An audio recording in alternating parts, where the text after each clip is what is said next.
বাড়ির পুজো কমপ্লিট করার পর আমরা গিয়েছিলাম কলেজ। এই যে আমার সঙ্গী প্রীতি, আর এই হচ্ছে রূপসা।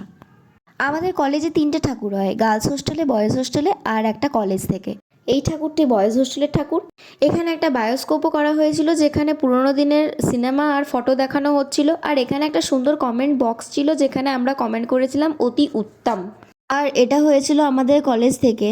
পুরো গ্রাম্য পরিবেশের একটা থিম এখানে করা হয়েছে।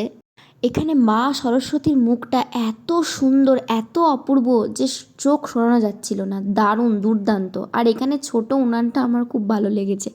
এরপর আমরা গিয়েছিলাম গার্লস হোস্টেল, এখানেও দুর্দান্ত করেছে। এখানে তোমাদের কোনটা ভালো লেগেছে সব থেকে বেশি অবশ্যই কিন্তু তোমরা কমেন্ট করে জানিও।